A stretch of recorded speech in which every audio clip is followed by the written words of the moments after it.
COVID-19 masih menjadi pandemi di Indonesia, bahkan beberapa negara di dunia.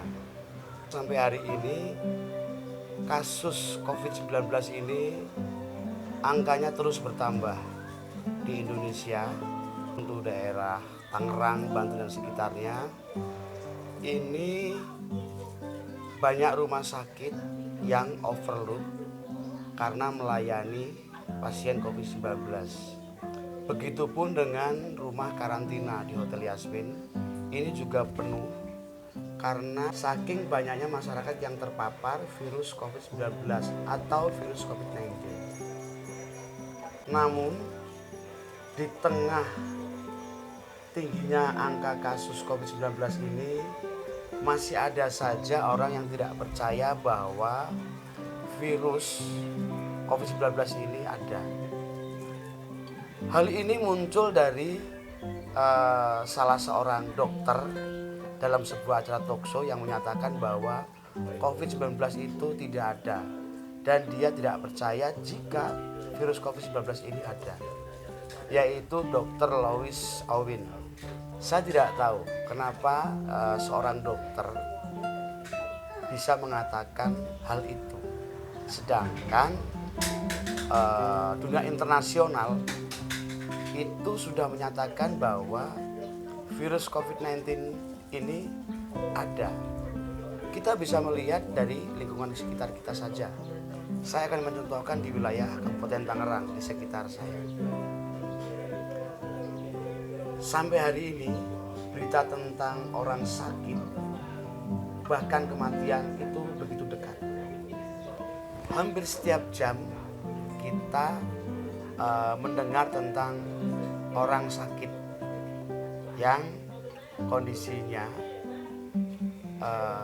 rata-rata memiliki gejala yang hampir sama, baik itu orang yang memiliki komorbid atau memiliki penyakit bawaan maupun yang kondisinya tidak memiliki penyakit bawaan. Itu artinya virus yang saat ini menjadi pandemi itu ada.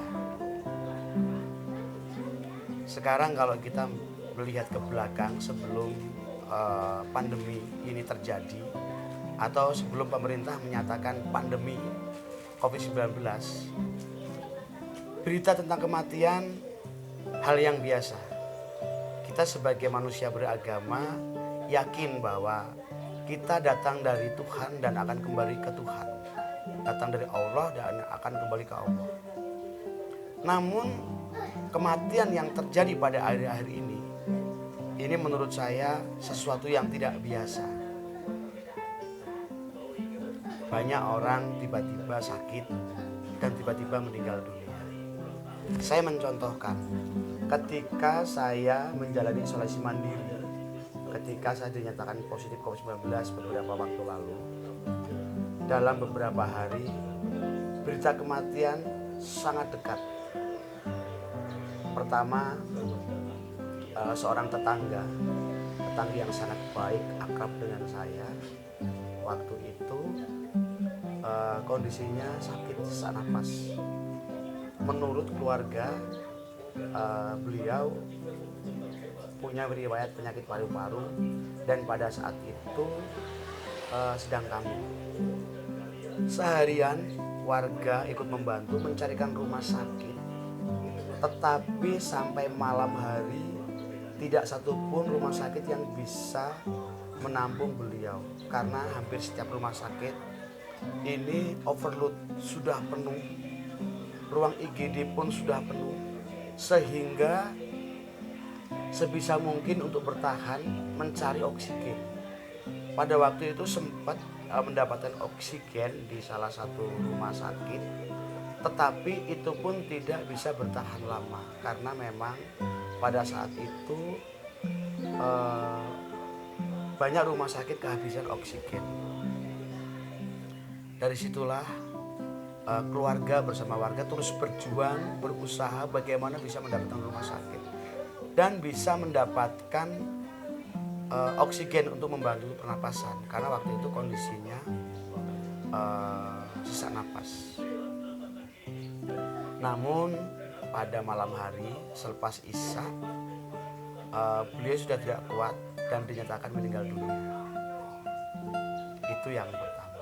Berikutnya, beberapa hari kemudian, tetangga saya juga hanya beberapa meter dari rumah pun meninggal dunia dengan kondisi tidak mendapatkan perawatan yang baik oleh tenaga kesehatan. Karena memang kondisi rumah sakit banyak yang penuh, puskesmas pun banyak yang penuh, bahkan tenaga kesehatan waktu itu di puskesmas banyak yang terpapar COVID-19,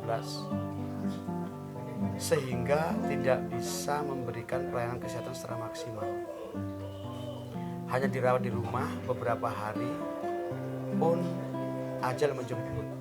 Beliau meninggal dunia karena tidak tertolong dengan kondisi yang ada.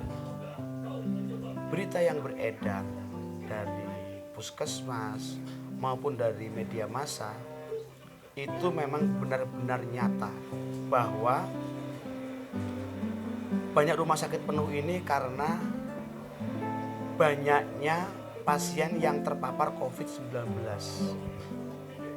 Sehingga jika ada yang mengatakan bahwa COVID-19 itu tidak ada, ini harus dipertanggungjawabkan. Harus dipertanggungjawabkan. Karena sampai hari ini angka penyebaran COVID ini masih sangat tinggi. Pernyataan Dr. Lois Owen yang mengatakan bahwa virus COVID-19 tidak ada, ini saya pikir perlu harus dipertanggungjawabkan. Karena kalau kita lihat sampai saat ini, kasus COVID-19 sangat tinggi.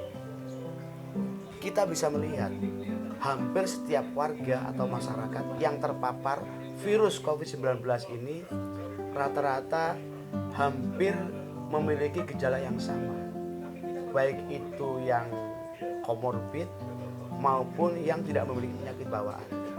Mereka merasakan demam, ada yang batuk-batuk, sesak napas, bahkan sampai indera penciuman pun tidak berfungsi dengan baik. Itu artinya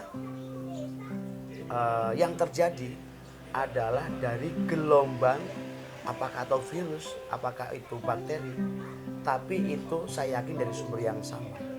Sehingga ketika pemerintah atau tenaga medis atau dokter menyatakan bahwa orang-orang yang mengalami sakit dengan gejala yang sama itu dinyatakan positif COVID-19, saya sebagai masyarakat juga saya percaya.